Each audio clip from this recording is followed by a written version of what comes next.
राधे राधे दोस्तों, मेरे चैनल धार्मिक कथा में आपका हार्दिक स्वागत है। मैं आज आपको श्रावण मास के महत्तम का 8वां अध्याय बता रही हूँ। तो बोलो शिव भगवान की जय।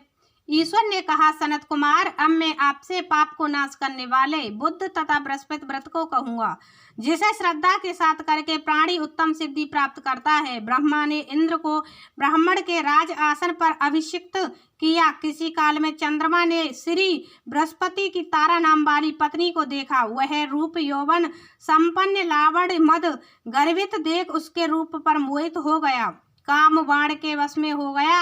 अपने घर में रख चंद्रमा ने गुरु पत्नी को बल से उपभोग किया।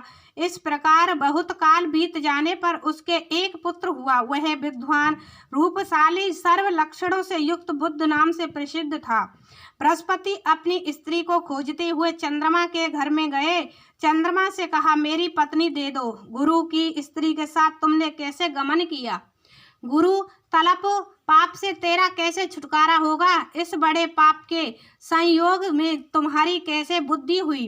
तेरी इस प्रिया तथा अपनी गुरु की स्त्री को मुझे चुपचाप दे दो। यदि ऐसा ना करोगे तो इंद्र सभा में मैं तेरे इस पाप को कहूँगा। बृहस्पति के यूं कहने पर भी कलंकित चंद्रमा ने गुरु पत्नी तारा को नहीं लौटाया। तो देव सभा में जाकर बृहस्पति ने इस बढ़ता को कहा कि मेरी पत्नी को चंद्रमा ने ग्रहण कर लिया है और वह मांगने पर भी मेरी पत्नी नहीं देता है। हे इंद्र, आप देवराज हैं, आप मेरी पत्नी को चंद्रमा से दिला दें, अन्यथा चंद्रमा कृत पाप आपको होगा। इसमें संशय नहीं है, क्योंकि राज्य का पाप शास्त्र के निर्णय से राजा को ही भोगना पड़ता है। दुर्लभ का बल राजा है, यह पुराण में कहा गया है। गुरु की वार्ता सुनकर इंद्र ने चंद्रमा को बुलवाया। क्रोध से आज्ञा दी कि हे चंद्र, गुरु बृहस्पति की पत्नी को दे दो, अन्य की पत्नी के साथ गमन नहीं करते तथा गुरु पत्नी के संग गमन तो महापाप है। अतः हे चंद्र, गुरु की भार्या को बिना विचारे ही लौटा दो। इंद्र की वाणी को सुन निशापति ने कहा, आपकी आज्ञा से भार्या को देता हूँ, पर पुत्र को नहीं दूंगा। यह मेरे से उत्पन्न है, मेरे वैभव से संपन्न है।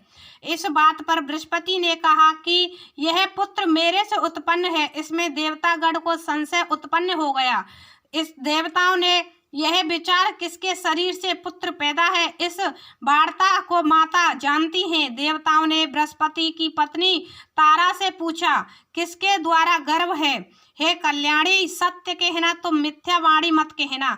लज्जा से संपन्न तारा ने कहा, चंद्र का और बृहस्पति का क्षेत्रज पुत्र है, आप लोग जिसे सुयोग जाने उसे दें।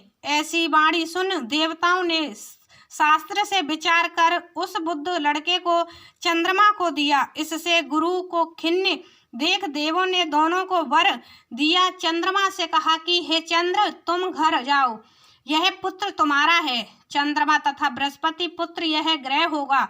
हे सुराचार्य, और भी शुभ बात को ग्रहण करो। जो मेधावी दोनों को मिलकर एक साथ व्रत करेगा उसे सब सिद्धि होगी, यह सत्य है। शंकर के प्रिय श्रावण महीने के प्राप्त होने पर बुध और गुरुवार के दिन जो अर्चन करता है वह दीर्घायु तथा संपूर्ण गुणों से युक्त पुत्र प्राप्त होता है। जो प्राणी खजाने में मूर्ति लिखकर यदि अर्चन करेगा तो उसके खजाने की अवृद्धि होगी तथा उसका क्षय नहीं होगा। पाकशाला में लिखकर अर्चन करने से पाक वृद्धि और देवानगर में लिखकर अर्चन करने से देव की दया होती है। शयन गृह में लिखकर अर्चन करने से स्त्री का वियोग कभी नहीं होता है। धान्य गृह में लिखकर अर्चन करने से धान्य की वृद्धि हो जाती है। इस तरह तथ्य स्थान में उसका फल होता है। 7 साल व्रत करके उद्यापन करें। सोने की प्रतिमा का निर्माण विधि द्वारा अर्चन करें। 16 उपचार द्वारा विसर्जन कर होम करें। तिल, घी तथा खीर प्रज्वलित अग्नि में दे। चिड़चिड़ा तथा पीपल की समिधा से होम कर पूर्ण आहुति कर मामा तथा भांजे को अच्छा भोजन कराकर अन्य ब्राह्मणों को भोजन कराए। और स्वयं भी भोजन करे। इस प्रकार 7 साल तक व्रत करने वाला व्रती सब इच्छाओं को प्राप्त कर लेता है। सनत कुमार ने शंकर से कहा, हे भगवान, आपने जो मामा तथा भांजे को भोजन कराओ ऐसा कहा, इसके कारण को कहें। ईश्वर ने कहा, हे सनत कुमार, पहले समय में मामा और भांजा दोनों दरिद्रीय थे। वे दोनों भोजन के लिए घूमते हुए थक गए। किसी सुंदर नगर में वे दोनों धान्य मांगने के लिए गए। उस सुंदर नगर में श्रावण महीने में उसी व्रत को करते देखा, पर बुद्ध तथा गुरु का कहीं व्रत नहीं देखा।